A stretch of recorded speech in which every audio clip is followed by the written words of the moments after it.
유대인들이 십자가에 못 박아 죽인 예수가 바로 하나님께서 정하신 구세주이시다라는 그런 내용이었습니다. 베드로의 설교를 들은 이제 많은 사람들이 심히 찔림을 느꼈고 이에 회개하고 세례를 받고 교회의 일원으로 들어오게 됩니다. 그리고 이어서 사도행전 2장을 보면 이렇게 최초로 탄생한 교회가 어떤 일에 힘썼는지에 대해서 이제 얘기를 합니다. 네, 지금 시편 읽어놓고서 갑자기 사도행전 얘기하니까 제가 뭐 본문을 잘못 읽은 거 아닌가 이런 생각이 드실 수 있지만 사도행전 2장을 보면 이렇게 교회가 나오는데 최초의 교회가 어떤 일에 힘썼느냐 크게 이제 세 가지 얘기가 나옵니다. 뭐가 나오냐면 첫째로 그들은 사도들의 가르침을 받는 데 힘썼다라고 얘기를 합니다. 바꿔 얘기하면 그들이 성경을 배우는 데 힘썼다라고 얘기를 하고요. 두 번째로 그들은 모여서 교제하기를 힘썼다라고 얘기를 합니다. 그리고 세 번째로 그들은 모여서 함께 예배하는 데 힘썼다라고 얘기를 합니다. 이들이 이렇게 말씀을 배우는 데 힘쓰고 교제하는 데 힘쓰고 또 예배하는 데 힘썼는데 이 여파로 말미암아 하나님을 모르던 사람들이 교회로 모이게 되는 그러니까 전도가 이루어지는 현상이 나타납니다. 그래서 초대교회는 크게 네 가지 현상이 많이 나타났던 거죠. 함께 말씀 배우고 함께 교제하고 함께 예배하고 전도하는 일이 이렇게 일어났습니다. 그래서 저는 이 네 가지 말씀 배우기, 예배, 교제, 전도는 살아있는 교회가 갖고 있는 표지가 아닌가라는 생각을 해봅니다. 물론 우리 교단에서 전통적으로 말씀과 성례와 권징 이 세 가지가 참된 교회의 표지다라고 얘기를 하긴 하는데 말씀, 교제, 예배, 전도 또한 참교회라고 얘기하기는 어렵겠지만 살아있는 교회가 갖고 있는 표징이라고 말해도 과하지 않다라고 생각이 듭니다. 진실로 살아있는 교회는 모여서 예배하기를 힘쓰고 진실로 살아있는 교회는 모여서 성경 배우기를 힘쓰고 모여서 교제하기를 힘쓰고 또한 전도하는 교회라고 할 수 있습니다. 사실 이 주제는 이미 이제 7월 달에 청년들이랑 계속 하나씩 얘기를 하고 있었고요. 이어서 그냥 오늘 얘기를 하는 겁니다. 마지막으로 전도에 대한 얘기를 할 차례입니다. 그래서 이 자리에 있는 우리 청년들이랑 또 우리 성도님들이랑 전도가 무엇인지에 대해서 함께 생각해 봤으면 좋겠습니다. 전도는 무엇인가? 일반적으로 많은 분들이 생각하고 있는 전도는 이런 거죠. 그것이 중요하다는 것은 알고 있고 또 해야 한다는 부담 또한 갖고 있지만 선뜻하기에는 어려운 것. 이거를 많은 분들이 전도라고 생각을 합니다. 해야 되는 걸 안다. 중요한 것도 안다. 하지만 선뜻하기는 쉽지 않다. 그게 전도다라고 생각하게 됩니다. 많은 교회에서 이제 새신자 초청 행사를 매년 하곤 합니다. 근데 이제 이 새신자 초청 행사가 가까워지기 시작하면 이제 많은 성도님들이 부담을 갖기 시작하죠. 이제 목사님은 당연히 때가 되면 이제 새신자들을 교회로 데려와야 됩니다 하면서 한 명씩 작정하십시오 이런 식으로 합니다. 그럼 성도님들은 그 권면을 들으면 부담을 느끼기 시작합니다. 대체 누구를 교회에 데리고 와야 되지? 그리고 또 계속해서 매주 설교 때마다 막 이런 얘기를 하십니다. 같이 만나서 밥도 먹고 선물도 사주고 교제도 하고 그렇게 교회에 데리고 오세요. 계속해서 성도님들은 부담을 느낍니다. 지난번에도 하다가 실패했는데 이번엔 또 어떡하지? 이런 부담은 특히 누가 더 많이 느끼냐면 직분을 갖고 계신 분들이 더 많이 느낍니다. 이런 거죠. 내가 그래도 우리 교회에서 장로인데 한 명도 못 데리고 오면 어떡하나? 내가 그래도 우리 교회에서 권사인데 한 명도 못 데려오면 어떡하나? 이런 식으로 많이 부담을 느낍니다. 새신자 초청만 한다고 하면. 그러다 보니까 적지 않은 성도님들이 전도라는 것 자체를 되게 부담스러워하고 피하고 싶어 합니다. 그래서 기쁨과 즐거움으로 전도를 하는 분들은 사실 찾기가 조금 어렵고 부담과 의무감으로 전도하는 분들은 오히려 찾기가 쉬운 것이 오늘날의 이제 실태죠. 전도는 과연 무엇인가? 전도는 원래 이렇게 우리를 곤혹스럽게 하기 위해서 존재하는 것인가? 전도는 하기는 힘들지만 그래도 할 수밖에 없는 그런 것인가? 답은 뭘까요? 그런 게 아니라는 것입니다. 전도는 우리를 곤혹스럽게 하지도 않고 전도는 우리를 괴롭게 하지도 않습니다. 저는 이 얘기를 오늘 다윗의 이야기를 빌려서 설명을 하려고 합니다. 왜냐하면 전도자가 가지고 있을 제일 좋은 태도를 저는 오늘 다윗의 시편에서 볼 수 있다고 생각을 합니다. 오늘 우리가 읽은 시편은 다윗이 블레셋 가드 왕 아비멜렉 앞에서 목숨을 건진 다음에 지은 시편입니다. 다윗은 사울에게 쫓기고 있었습니다. 사울이 자기를 죽이기 위해서 혈안이 되어 있었기 때문에 목숨을 부지하고자 위험한 적대 국가인 블레셋으로 가게 됩니다. 다윗은 아마도 그곳에 가면서 생명을 지킬 수 있을 것이라고 크게 확신하지는 못했을 것 같습니다. 왜냐하면 아무래도 다윗은 블레셋에게 있어서 제거 대상 1순위인 장군이기 때문에 그렇습니다. 하지만 다윗은 살아남고 싶어서 아비멜렉 앞에서 모두가 알다시피 미친 척을 하기 시작합니다. 대문짝에 끄적거리기 시작하면서 침을 수염에 흘리고 실성한 사람인 것처럼 행동하기 시작합니다. 그의 행동을 본 아비멜렉은 기가 찬 듯 내 앞에 왜 미친 사람을 데려왔느냐라고 하면서 다윗을 당장 쫓아내라고 얘기를 합니다. 우리는 성경에서 이 이야기를 읽으면 뭐 그럴 수도 있겠거니라고 생각할 수 있지만, 그래 뭐 다윗이 미친 척 했으니까 미친 사람인 줄 알고 쫓아낼 수 있었겠다라고 생각할 수 있겠지만, 사실 조금만 생각해 보면 아비멜렉이 다윗을 살려보낸 것이 사실 좀 이상한 일입니다. 왜냐하면 아비멜렉에게 있어 다윗은 자신의 나라를 위협하는 적군의 장수입니다. 모두가 알다시피 그는 골리앗을 무찌른 그런 장군이죠. 다윗으로 인해서 블레셋은 막대한 피해를 입었습니다. 다윗이 나타나는 전장마다 다윗이 승리를 거뒀고 블레셋은 패배를 거듭했습니다. 그런 적군의 장수가 자기 앞에 나타났다면, 그것도 무방비로 미친 채 나타났다면, 사실 가드왕 아비멜렉 입장에서는 다윗을 죽이는 게 당연합니다. 지금 못 죽이면 죽일 기회가 또 언제 있겠는가. 비록 미쳤지만 지금 죽이자. 이렇게 할 수도 있겠지만, 아이러니하게도 저 미친 사람을 내 앞에 왜 데리고 왔느냐, 내보내라 라고 해서 다윗은 생명을 유지하게 됩니다. 다윗이 비록 적국의 왕 앞에서 미친 채 하며 수치를 당했지만 생명을 보존하게 됩니다. 그리고 다윗은 이 일이 하나님의 도우심 가운데, 하나님의 도우심으로 말미암아 일어났다라고 확신하고 오늘의 시편을 지은 거죠. 1절에서 다윗이 얘기를 합니다. 내가 하나님을 송축하고 찬양하겠다 라고 이렇게 선언을 하고, 2절에 이어서 다윗은 내 영혼이 여호와를 자랑하겠다라고 얘기를 합니다. 시편을 보시면 이런 표현이 되게 많이 나오는데, 내 영혼이 뭐 찬양하겠습니다, 내 영혼이 자랑하겠습니다 할 때 미리 알려드리자면, 이 내 영혼이라는 표현이 영혼만 찬양하고 예배한다는 의미는 아닙니다. 몸은 가만히 있고 영혼만 예배한다는 의미가 아니고, 이 영혼이란 말 자체가 내가 몸과 마음과 나의 정성과 뜻과 의지, 그러니까 내 안에 있는 모든 걸 다 해서 하나님을 예배한다는 그런 관용어입니다. 내 영혼으로 예배합니다 라는 말은 내가 갖고 있는 모든 것을 주로 예배합니다 라는 마찬가지입니다. 지금 다윗이 내 영혼이 여호와를 자랑합니다 라고 할 때는 영혼만 자랑합니다 라는 의미가 아니고, 내 마음과 정성과 감정과 의지와 내 모든 걸 다해 주님을 자랑합니다 라고 얘기하는 거랑 똑같습니다. 다윗의 내면은 아비멜렉으로부터 자기를 건지신 하나님에 대한 감사와 기쁨으로 충만했습니다. 자신을 건지신 하나님을 실제적으로 경험했기 때문에, 환난에서 자신을 도우시는 하나님을 경험했기 때문에 그 즐거움으로 충만했습니다. 그러니까 다윗 안에는 나를 구원하시고 나를 건지신 하나님에 대한 기쁨과 즐거움이 가득 찼던 거죠. 그리고 다윗이 갖고 있던 이 내면의 충만함은 다윗 안에만 머물러 있던 것이 아니라 다른 사람에게까지 흘러가기 시작합니다. 우리 오늘 본문 3절 말씀을 함께 읽어보도록 하겠습니다. 3절 말씀 읽겠습니다. 나와 함께 여호와를 광대하시다 하며 함께 그의 이름을 높이세. 아멘. 다윗이 얘기를 합니다. 자기 혼자서만 하나님을 송축하고 자기 혼자서만 하나님을 자랑하고 끝내는 것이 아니라 회중들에게 당차게 권하는 거죠. 나와 함께 여호와를 광대하시다 하자. 나와 함께 그의 이름을 높이자라고 권유하기 시작합니다. 그러니까 다윗 안에 충만했던 이 기쁨과 즐거움이 다른 사람에게까지 흘러가기 시작한 것이죠. 그리고 다윗은 하나님께서 자신에게 행해 주신 일들을 선포하기 시작합니다. 제가 4절과 6절만 읽어보겠습니다. 내가 여호와께 간구하매 내게 응답하시고 내 모든 두려움에서 나를 건지셨도다. 6절 이 곤고한 자가 부르짖음에 여호와께서 들으시고 그의 모든 환난에서 구원하셨도다.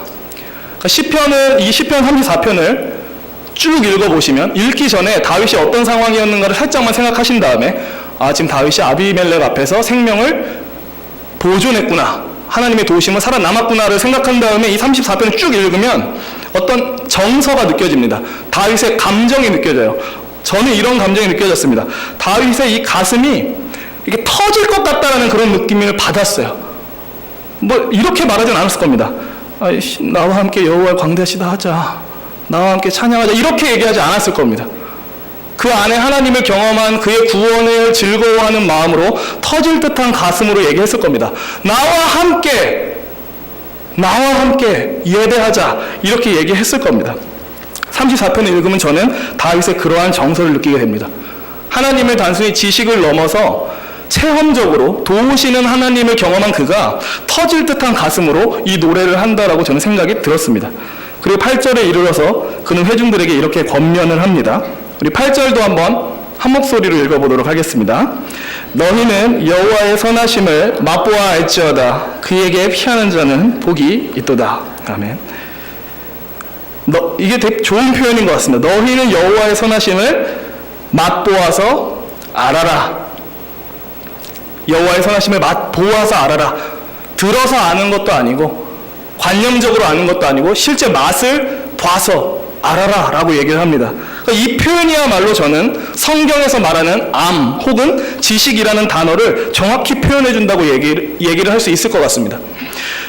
우리는 무언가를 이제 안다고 할 때 그것에 대한 정보를 얻으면 안다라고 생각합니다. 그것을 실제로 체험해보지 않았더라도 정보만 알고 지식만 알고 관념적인 지식만 가지면 우리는 실제로 그것을 안다라고 생각합니다. 심지어 사실 안타깝지만 이런 경우도 있어요. 예수님에 대해서 많이 들었어요. 지식적으로는 알아요. 그분이 하나님의 아들인 거 지식적으로 알아요. 나를 위해 십자가에 달려 죽으신 거 알아요. 하지만 단 한 번도 가슴으로 느낀 적은 없어요. 그럴 수 있어요. 근데 우리는 안타깝게도 머리로만 알 때, 지식적으로 알 때도 난 그걸 알아. 난 거기에 대한 지식을 갖고 있어 라고 얘기를 하곤 합니다. 하지만 성경에서 말하는 암 혹은 지식이라는 단어는 머리로만 아는 것, 지식으로만 아는 것 혹은 관념적으로만 아는 것을 말하지 않습니다. 성경에서 뭘 알아라, 뭐에 대한 지식을 가져라 할 때는 무조건 지식적 암 플러스 그것에 대한 체험을 같이 얘기합니다. 머리로만 아는 거랑 체험에서 아는 건 실제로 다른 거죠. 귀로 무성하게 소문 듣다가 이렇게 아는 거랑 귀로 소문 듣고 무언가를 직접 체험해보고 아는 것은 엄연한 차이가 있습니다. 지식적인 이 알과 체험적인 알미 하나가 될 때 우리는 비로소 성경이 말하는 지식, 알을 얻게 됩니다. 이 얘기를 왜 하냐면 다윗이 바로 이 지식, 이 알을 경험했던 사람이기 때문에 그래요. 아비멜렉 앞으로 갔어요. 오죽 피할 데가 없으면 적군의 왕에게 갔습니다. 사울을 피해서 생명을 부지하고자 적군에게 갔습니다. 아마 마음속으로 수없이 외쳤을 것 같아요. 하나님 나를 구원하소서.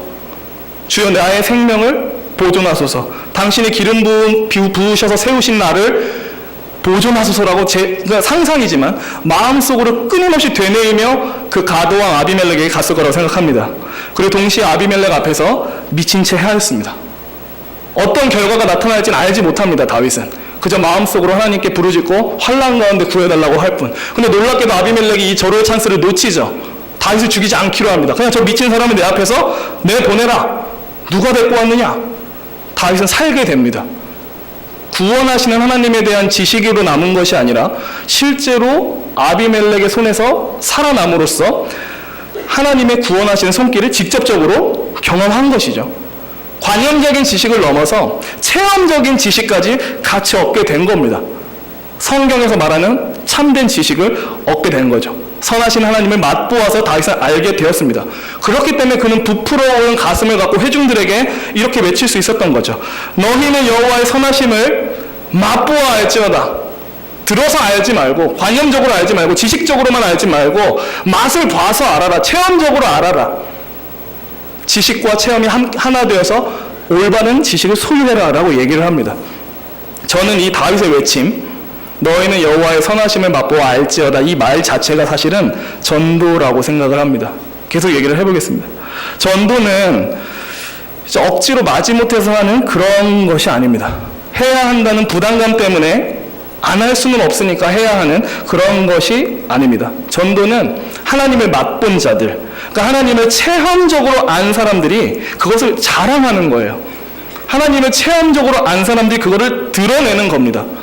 하나님을 체험하고 느낀 즐거움과 기쁨을 내 안에만 담아놓는 게 아니라 내 옆 사람에게 폭발시키는 게 전도입니다. 그게 전도예요. 전도는 이웃에게 성경의 하나님을 알려주는 것이고, 선교는 좀 더 넓은 범위, 땅끝에 있는 이웃에게 성경의 하나님을 알려주는 겁니다. 범위는 다르지만 정의는 똑같습니다. 선교나 전도는 똑같이 하나님을 알지 못하는 사람한테 하나님을 알게 하는 것, 하나님을 들어보지 못한 사람한테 하나님을 듣게 하는 것입니다. 그럼 여기서 이제 생각해 볼 질문이 있죠. 대체 어떤 사람이 전도를 잘할 수 있을까? 어떤 사람이 전도를 잘할 수 있을까요? 당연히 하나님을 맛보아 안 사람들은 전도할 수 있습니다. 하나님을 맛보아 안 사람들은 전도를 할 수가 있어요. 하나님을 잘 아는 사람들은 전도를 할 수 있습니다. 여기서 오해하지 마셔야 될 건 하나님을 잘 안다라는 것은 지식만으로 많이 아는 것이 아닙니다. 만약에 지식만으로 많이 아는 사람이 전도해야 된다라고 얘기하면 신학자나 공부 많이 한 사람 외에는 전도할 수 있는 사람이 없어요. 근데 제가 말하는 하나님을 잘 아는 사람이 전도해야 됩니다라는 말은 지식적으로 아는 사람이 아니라 지식 플러스 체험까지 갖고 있는 사람들이 전도할 수 있다는 겁니다. 삶 가운데 도우시는 하나님을 체험적으로 경험한 사람, 또 말씀과 설교를 통해 하나님의 그 진리의 말씀이 내 가슴 가운데 확신으로 다가와서 내 심령을 뜨겁게 하는 사람, 그런 사람들은 전도를 할 수 있습니다. 그런 사람들은 지식이 모자라도 지식이 많은 사람보다 오히려 감화력이 있어요. 다 아실 겁니다.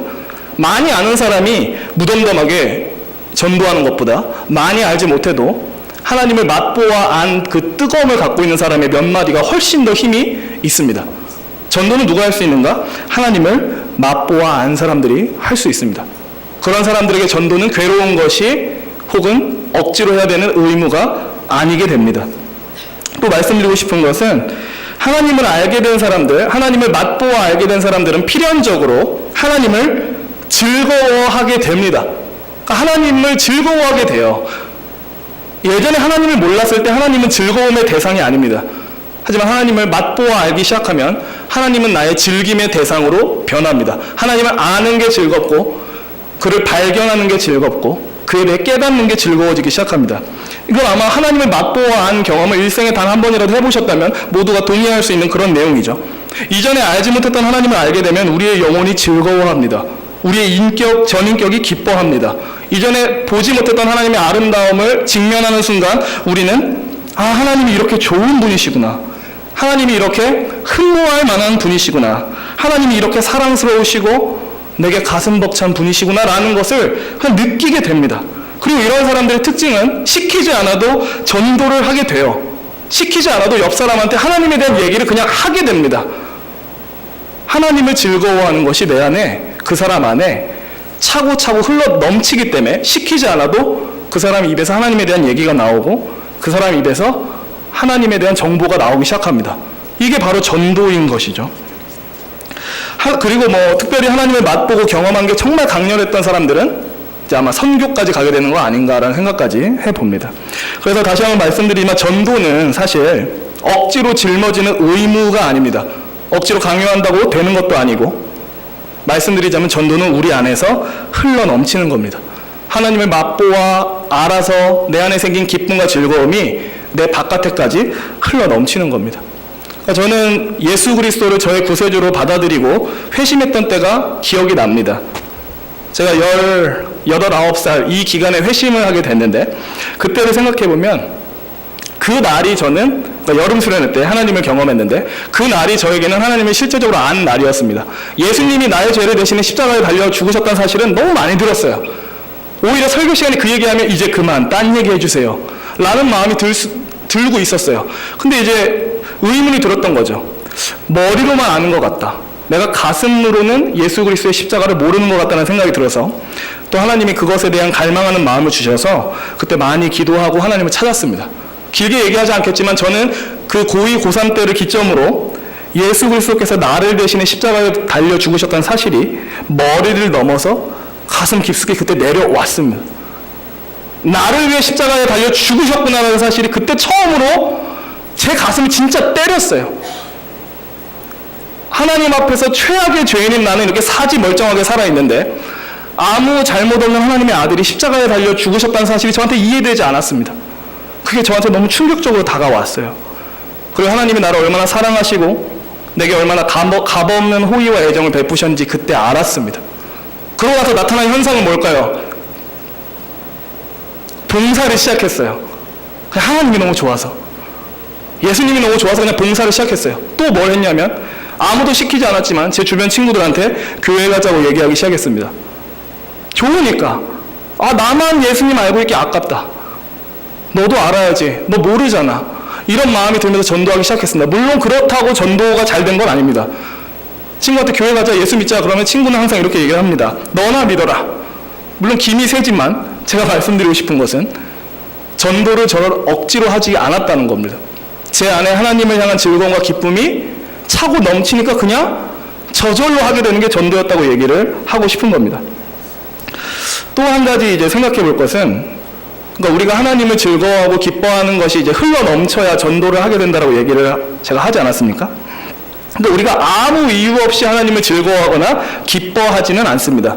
제가 뭐 쭉 설명을 했지만 다윗이 지금 시편 34편에서 하나님을 뭐 마지 못해서 억지로 찬양하고 억지로 자랑하고 있지 않습니다. 그는 하나님에 대한, 그 구원하시는 하나님에 대한, 환난에서 건지시는 하나님에 대한 실제적인 지식, 체험적인 지식을 얻었기 때문에 자연스럽게 그 안에서 찬양이 흘러나온 것입니다. 제가 말하고 싶은 건 뭐냐면 그의 찬양과 하나님을 향한 자랑, 나와 함께 하나님 예배합시다라는 권면이 아무것도 없이 흘러나온 게 아니라 구원하시는 하나님, 환난에서 건지시는 하나님을 경험한 실제적인 알면서 나왔다는 겁니다. 그러니까 이런 거예요. 누군가한테 전도해라, 선교해라 백날 말해도 사실 전도하고 선교하기 쉽지 않습니다. 찬양할 마음이 없는 사람한테 찬양해라고 백날 말해도 찬양하고 싶지 않습니다. 자랑해, 하나님을 자랑해, 기뻐해, 백날 그렇게 얘기해도 별로 기뻐하고 자랑하고 싶지 않습니다. 그러니까 선교해라, 전도해라 이 말만으로는 선교와 전도가 되지 않는다는 겁니다. 어떻게 해야 되느냐? 그 선교와 전도가 흘러나올 수 있는 걸 심어줘야죠. 그것이 무엇이냐면 복음입니다. 복음. 예수 그리스도를 통해서 하나님이 자신이 얼마나 그 은혜가 넘치는 분이신지를 보여줬는지를 복음을 통해서 보는 거죠. 설교를 통해서 하나님이 어떤 분이신지 듣는 거죠. 개인 말씀, 묵상과 기도를 통해 하나님을 발견하는 거죠. 그렇게 하나님을 발견했을 때, 경험하게 됐을 때, 지식과 체험이 하나가 되었을 때, 그땐 누가 시키지 않아도 전도가 흘러나오게 돼 있습니다. 만약에 이 기반이 없이, 그러니까 하나님을 실제적으로 아는 이 기반이 없이 전도하는 것은 솔직히 말하면 공허한 전도입니다. 공허한 선교입니다. 대체 그 사람은 무엇을 에너지로 전도하고 무엇을 에너지로 선교합니까? 불가능해요. 연료 없이 달리는 거예요. 그렇기 때문에 우리는 진짜 전도하고 선교하는 사람이 되려면 예수 그리스도를 아는 지식, 복음을 통해 나타난 하나님의 은혜, 사랑, 그의 영광을 봐야 됩니다. 그걸 경험하고 깨닫고 그 아름다움에 마음이 빠져들 때에 그때 시키지 않아도 전도가 흘러나오는 거죠.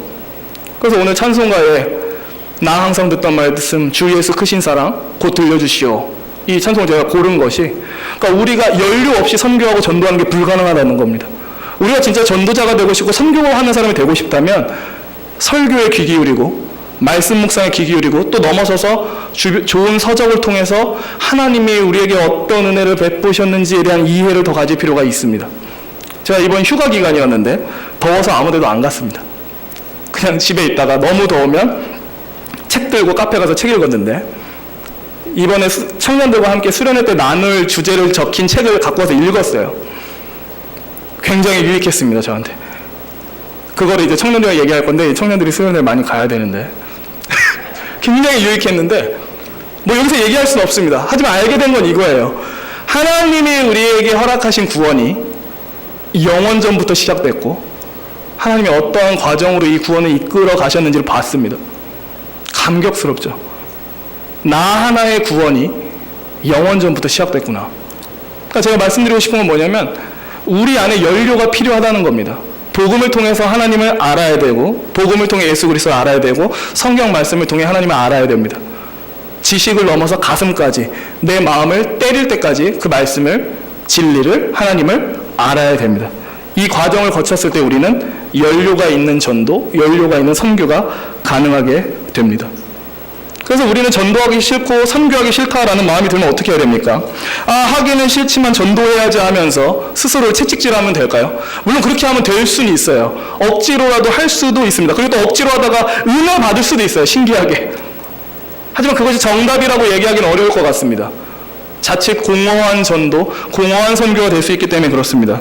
그래서 우리가 진짜 전도하고 선교하는 사람이 되고 싶다면 이것을 가져야 되는 거죠. 하나님을 더 깊이 제대로 알고 싶습니다라는 갈증을 가질 필요가 있습니다. 다윗이 말한 것처럼 너희는 여호와의 선하심을 맛보아 알아라. 이 맛보는 게 뭔지 저도 알려주십시오. 알면 우리는 움직이게 돼 있습니다. 그러니까 사실은 뭐 저 스스로를 봐도 이렇지만 우리가 이제 전도하는 게 점점 싫어지고 이런 게 부담스러워진다는 것은 어떻게 말하면 복음의 감격이 내 안에 거의 사라졌다는 뜻이기도 합니다. 전도하기 싫고 선교하기 싫다는 것은 사실 불편한 얘기지만 내가 하나님을 체험한 경험이 너무 옛날 일이라는 뜻이기도 합니다. 너무 옛날 일이라서 더 이상 그게 나한테 영향력을 못 미치고 있는 겁니다. 모든 사람에게는 동일한 본성이 하나 있습니다. 그것은 이제 정말 좋은 것이 있을 때 그걸 혼자만 알고 있지 않아요. 그죠? 이건 우리 스스로만 봐도 다 압니다. 너무 맛있는 음식을 먹어본 사람이 있습니다. 그 사람은 100% 주변 사람들에게 그 음식을 권합니다. 가서 먹어봐라. 맛을 봐서 먹어봐. 장난 아니야. 또 너무 좋은 여행지를 가본 사람들은 100% 그 여행지 코스를 주변 사람들한테 뿌립니다. 제주도 가서 이렇게 찍고 가면 진짜 좋아. 여기 가서 밥 먹고 어떻게 하면 진짜 좋아라고 얘기하기 시작합니다. 또 너무 좋은 사람을 만나서 알게 되면 내가 아닌데도 그 사람에 대한 자랑을 하기 시작합니다. 야, 내가 어떤 사람 만나봤는데 진짜 사람 괜찮더라. 진짜 온유하고 어떻고 너도 한번 만나볼래? 이런 식으로 권유하게 돼 있습니다. 이게 사람의 본성이에요. 내 안에 기쁨과 즐거움이 있을 때 무언가 좋은 것을 발견했을 때 진짜 좋은 것을 발견했을 때는 폭발시키는 게 사람의 특징입니다. 진짜 좋은데도 말 안 하는 거는 진짜 좋은 게 아닌 거예요, 사실은. 진짜 좋을 때 사람은 그것을 폭발시켜서 얘기하고 그것을 영화롭게 합니다. 이런 거죠. 우리가 음식 먹고 맛있어서 그 음식 자랑을 하잖아요. 그 음식 먹어보라고 권하잖아요. 그럼 우리는 뭘 영화롭게 하고 있는 거죠? 그 음식을 영화롭게 하고 있는 거예요. 좋은 여행지 갔다 와서 친구들한테 여행지 코스 막 뿌려주잖아요. 그럼 우리는 뭘 영화롭게 하고 있는 거죠? 여행지를 영화롭게 하고 있는 거예요. 어떤 사람을 만나보고 그 사람이 너무 좋은 사람이다라고 막 얘기하기 시작하면 우리는 그 사람을 영화롭게 하는 거예요. 마찬가지입니다. 전도는 진짜 하나님을 영화롭게 합니다. 너도 예수 믿어봐라. 하나님이 너를 사랑하신다. 말씀을 들어봐라. 너도 경험해봐라. 그럼 내 말이 이해될 것이다. 이렇게 권하고 자랑할 때 그리스도의 복음이 하나님이 영광을 받게 됩니다. 예수님은 분명 우리에게 땅끝까지 이르러서 내 증인이 되라고 하셨습니다. 그럼 우리는 어떻게 해야 되는가? 계속 말씀드렸지만 답은 하나님 아는 것을 사모해야 된다는 것입니다. 복음을 통해서, 성경을 통해서, 또 설교를 통해서, 삶의 경험을 통해서 하나님 더 알기를 갈망해야 됩니다. 그러니까 사실 모르겠습니다. 제가 좀 이 세상에 대한 별 미련이 없습니다. 왜냐하면 아버지께서 좀 20대 초반에 돌아가셨기 때문에 제가 그때 가까운 가족의 죽음을 보면서 이 세상에 대한 집착이 생긴 게 아니고 뭐라 해야 될까요? 그냥 무념무상, 일장춘몽 이런 마음이 생겼습니다. 진짜 허무하다. 이런 허무한 삶에서 내가 무슨 낙을 누릴까라는 생각이 들었어요. 그래서 사실 저는 삶의 낙을, 아마 이걸 공감하시는 분들도 있을 겁니다. 하나님을 경험하고 그분을 체험적으로 알지 못하면 삶이 즐겁지가 않아요. 그렇지 않나요? 잘 먹고 잘 살고 있지만 하나님이랑 친밀하다는 느낌이 들지 않으면 삶의 낙이 없어져요. 잘 먹고 잘 살고 문제 없지만 하나님을 아는 지식이 자라지 않을 때 별로 즐겁지 않아요. 이건 아마 많은 성도님들이 갖고 있는 특징일 겁니다. 난 주를 더 알고 싶다. 그분과 가까워지고 싶고 그분을 더 맛보고 싶다라는 갈망이 있으실 겁니다. 우리가 갈망해야죠. 하나님은 더 알길 원하고 그분을 알고 경험한 기쁨이 내 안에 흘러 넘쳐서 자발적인 전도자가 되기를 원해야 할 것입니다. 누가 시키지 않아도 이미 입을 열어서 하나님을 말하고 있는 전도자가 되어 있을 것입니다.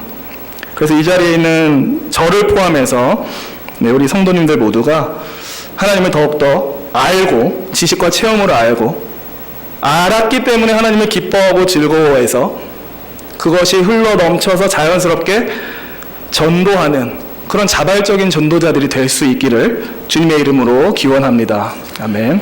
기도하겠습니다. 아버지 하나님, 우리의 영적인 눈과 귀와 마음을 열어 주시옵소서. 오묘하시고 아름다우시고 찬란하신 그 하나님을 우리가 더 알게 하여 주시옵소서. 우리에게 주신 이 기이한 구원의 참된 값어치를 더욱더 깨닫게 하여 주시옵소서. 그래서 우리 안에 이 하나님을 향한 감사와 기쁨이 차고차고 흘러 넘쳐서 우리 모두가 자발적인 전도자들이 되게 하여 주시옵소서. 우리가 하나님을 자랑하고 찬양하고 드러낼 때 우리 하나님 높임받아 주시옵소서. 감사드리며 주 예수 그리스도의 이름으로 기도합니다. 아멘.